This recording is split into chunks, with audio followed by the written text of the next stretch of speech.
Guys, ito nire-ready na natin ang mga manok natin na dadalhin sa expo. So, as expected, ito yung mga Bruce Barnett sweater na base blood natin. So, ito yung mga old reliable Bruce Barnett na sumikat noong unang panahon until now.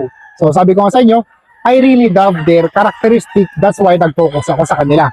So, ito, hinahanda na natin para masigurado natin na madala natin sila ng healthy, naka-condition ng katawan, naka-free range sila para lahat ng pangangailangan ng katawan nila nakukuha nila. So pagdating sa expo, makinis sila, ready to breed.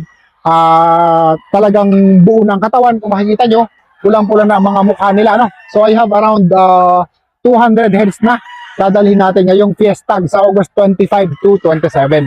So I'll see you guys there sa expo at magkita-kita tayo. Madadala at may showcase ko na rin sa inyo sa wakas ang gawa ng Logis CCU Academy ng mga manok.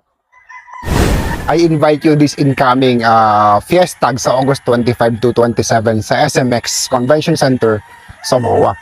So as you can see, so nandito sa likod natin ang ilan sa mga baby brood stocks, itong mga breeding materials na personal ko na dapat sana gagamitin ko by January. So nakakahiya naman na halos ilan lang yung madadala natin. So I was forced na dalhin ng ilan sa mga tong breeding materials sa mga ginawa ko. So these are 3 months old na mga Bruce Barnett sweaters. So 3 months old na mga Bruce Barnett sweaters, and somehow I'm proud of them na healthy sila, hindi sila dumaan sa pagkakasakit. So tingnan natin So tingnan natin. I will show you. So ito sila lahat healthy.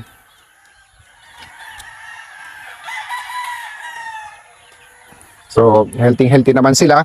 Maayos ang development ng sukat, maayos ang paa. So pipiliin ko talaga yung mga quality breeding stocks na maayos ang paa, maayos ang leeg, maayos ang muka, maayos ang katawan, and especially yung mga markings ng Bruce Barnett na talagang ginagamit natin kasi na-testing naman natin sila sa competition ngayon, and somehow I'm happy with the result. Although we are still a young breeder, we were able to compete against our idols.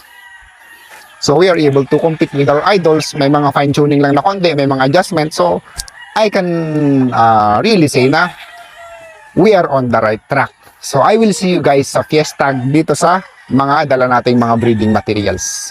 Master Marcos dito ng Logis CCU Academy.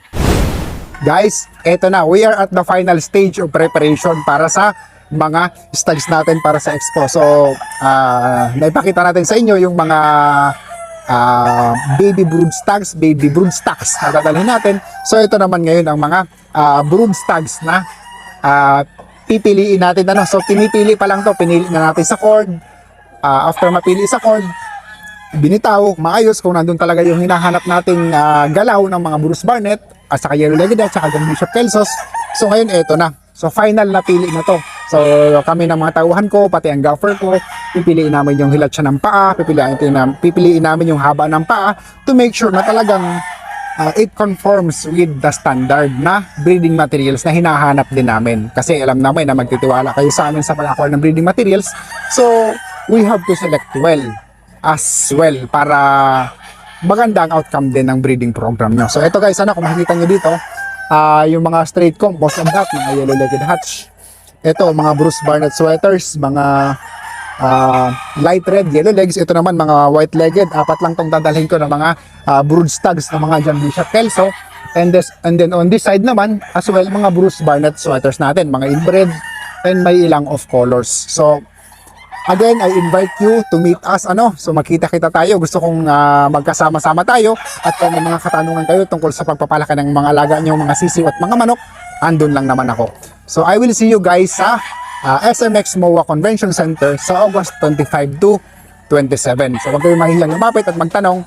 Gusto ko rin makilala ang mga kasama natin sa community ng Logis at kasama natin sa community ng CCU Academy. So see you there guys. Mas sumunod ito ng Logis CCU Academy.